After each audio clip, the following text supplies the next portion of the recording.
ಹೇ all, ಎಲ್ಲರೂ ಹೇಗಿದ್ದೀರಾ? ಚೆನ್ನಾಗಿದ್ದೀರಾ ಅಂತ ಅಂದ್ಕೊಳ್ತೀನಿ. ನಾನು ಕೂಡ ಚೆನ್ನಾಗಿದ್ದೀನಿ. ನಡೀರಿ, ಇವತ್ತಿಂದ ದಿನ ಹೆಂಗಿರ್ತೈತಿ ಅಂತ ನೋಡೋಣ. ನಮ್ಮ ದಿನ ಸ್ಟಾರ್ಟ್ ಆಗುತ್ತೋ ಇಲ್ಲಿ ನೋಡಿ.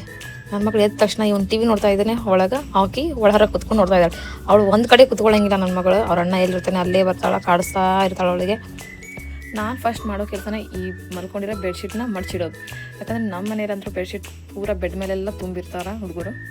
ನಾವಿರೋದು 4 ಜನಕ್ಕೂ ಒಂದೊಂದು ಬೆಡ್ಶೀಟ್ ಬೇಕು ನಮಗೆ. ಆಮೇಲೆ ನಾನು ಮಾಡೋದೇ ಕಿಚನ್ ಕ್ಲೀನಿಂಗ್. ಕಿಚನ್ ಕ್ಲೀನ್ ಮಾಡಿಲ್ಲ ಅಂದರೆ ಮುಂದಿನ ಕೆಲಸನ ಮಾಡೋಂಗಿಲ್ಲ ನಾನು ಕಿಚನ್ನಲ್ಲಿ. ಯಾಕಂದರೆ ಕಿಚನ್ ಕ್ಲೀನ್ ಇದ್ರೇ ಅಲ್ಲ ಹೆಣ್ಮಕ್ಳಿಗೆ ಸಮಾಧಾನ ಆಗೋದು. ಇಲ್ಲಾಂದ್ರೆ ಯಾವ ಕೆಲಸನೂ ಮಾಡೋಕ್ಕೆ ಮನಸ್ಸು ಬರೋಂಗಿಲ್ಲ, ಏನೂ ಬರೋಂಗಿಲ್ಲ. ಕಿಚನ್ ಎಲ್ಲ ಕ್ಲೀನ್ ಆದಮೇಲೆ ನಾನು ಫಸ್ಟ್ ಬಂದು ಹಾಲು ಕಾಯಿಸ್ತೀನಿ. ಯಾಕಂದರೆ ಹುಡುಗರು ಎದ್ದಿರ್ತಾರಲ್ಲ, ಅವ್ರಿಗೆ ಹಾಲು ಬೇಕಂತ ಕುಡಿತಾರೆ. ಇತ್ತಾಗ ಅಲ್ಲಿ ವಾಷಿಂಗ್ ಮಿಷಿನಲ್ಲಿ ಬಟ್ಟೆನೂ ಹಾಕ್ತಾ ಇರ್ತೀನಿ, ಇತ್ತಾಗ ಹುಡುಗರದು ನೋಡಬೇಕು, ಈ ಕಡೆ ಮನೆ ಕೆಲಸನೂ ಮುಗಿಸ್ಬೇಕು. ಇದೆಲ್ಲ ಎಲ್ಲ ಮಲ್ಟಿ ಟಾಸ್ಕಿಂಗ್. ಅಂದರೆ ನಮ್ಮ ಹೆಣ್ಮಕ್ಳ ಜೀವನನೇ ಇಷ್ಟ ಅಲ್ವಾ. ಎಷ್ಟು ಮನೆ ಕೆಲಸ ಮಾಡಿದ್ರೂ ಅಷ್ಟೇ, ನಮಗೆ ಯಾವ ಪೇಮೆಂಟೂ ಸಿಗೋಲ್ಲ, ಏನೂ ಸಿಗೋಲ್ಲ. ದಿನ ಅದೇ ಕಸ ಹೊಡಿ, ನೆಲ ಒರೆಸು, ಬಾಂಡೆ ತಿಕ್ಕು, ಅಡುಗೆ ಮಾಡು, ಮಲ್ಕೋ.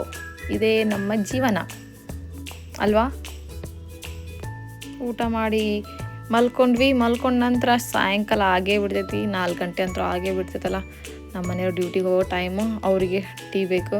ನನ್ನ ಮಕ್ಕಳು ಟ್ಯೂಷನಿಂದ ಬಂದರು, ಅವ್ರು ಜಿಕ್ಕೊಂತ ಓಡ್ಕೊತ ಬರ್ತಾರೆ. ನನ್ನ ಮಕ್ಕಳು ನೋಡಿದರೆ ನಾನು ಸಾಯಂಕಾಲ ಆತೆಲ್ಲ ಬಟ್ಟೆ ತೆಗಿತಾ ಇದ್ದೀನಿ.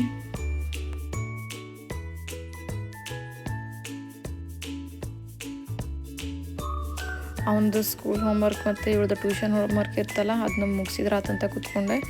ಯಾಕಂದ್ರೆ ಅವ್ರ ಡ್ಯಾಡಿ ಹೇಳೋಗಿತ್ತು ಇವತ್ತು ಮೂವಿ ನೋಡೋಣ್ರಿ ಅಂತಂದು. ಹಂಗಾಗಿ ಬೇಗ ಅವ್ರದ್ದು ಹೋಮ್ವರ್ಕ್ ಮಾಡ್ಸಾತೀವಿ. ಮೂವಿ ನೋಡ್ತಾ ಇದ್ರೆ ಹೋಮ್ವರ್ಕೇ ಮಾಡೋಂಗಿಲ್ಲ ಅಂತಾರೆ. ಹಂಗಾಗಿ ಬೇಗ ಹೋಮ್ವರ್ಕ್ ಮಾಡಿಸಿ ಕೂತ್ಕೊಂಡ್ವಿ. ನನ್ನ ಮಗಳು ಹೋಮ್ವರ್ಕ್ ಮಾಡಂತ ಅಂದ್ರೆ ಅವ್ರದ್ದು ನಖರ ಜಾಸ್ತಿ ಮಾಡ್ತಾಳೆ ನನ್ನ ಮಗಳು. ನೋಡ್ರಿ ಹೆಂಗೆ ಮಾಡತ್ತಾಳೆ ನಖರನವಳು. ಅವಳಿಗೆ ರಮ್ಸಿ ಹೋಮ್ವರ್ಕ್ ಮಾಡ್ಸೋದ್ರೆ ನನ್ನ ತಲೆ ಅನ್ನೋದು ಹೋಗ್ಬಿಟ್ಟಿರ್ತೈತೆ. ಅದ್ರ ಬದಲು ನಾನೇ ಹೋಮ್ವರ್ಕ್ ಮಾಡೋದು ಬೆಟ್ರ್ ಅನಿಸ್ಬಿಡುತ್ತೆ. ಅಷ್ಟೊತ್ತಿಗಾಗಲೇ ಅವ್ರ ಡ್ಯಾಡಿನೂ ಬಂದುಬಿಟ್ರು. ಮೂವಿ ನೋಡೋಣ ಅನ್ನೋಕ್ಲೆ ನಾನು ಪಾಪ್ಕಾರ್ನ್ ಅದು ರೆಡಿ ಮಾಡಿದೆ. ಪಾಪ್ಕಾರ್ನ್ ರೆಡಿ ಮಾಡಿ ಮಾರ್ಕ್ ಮೂವಿ ಬಿಟ್ಟಿದ್ರು ಸುದೀಪಂದು, ಅದನ್ನ ನೋಡ್ಕೊತ ಕುತ್ಕೊಂಡ್ವಿ ನೋಡ್ರಿ. ನಾವು ಯಾವ ಮೂವಿ ಥಿಯೇಟರ್ಗೆ ಹೋಗೋಂಗಿಲ್ಲ, ನಮ್ಮ ಮನೇನೇ ಮೂವಿ ಥಿಯೇಟ್ರಿಲ್ಲೇ ನೋಡ್ರಿ. ಮಸ್ತ್ ಕಾಣಿಸ್ತೈತಿ ಮೂವಿ. ಯಾವ ಟೆನ್ಷನ್ ಇಲ್ದಂಗೆ ಮನ್ಯಾಗ ಕುತ್ಕೊಂಡು ನೋಡ್ತೀವಿ ನೋಡ್ರಿ ನಾವು. ಮತ್ತೆ ಸಿಗ್ತೀನಿ ಮುಂದಿನ ಮಿನಿ ವ್ಲಾಗಲ್ಲಿ. ಟಾಟಾ, ಬಾಯ್ ಬಾಯ್.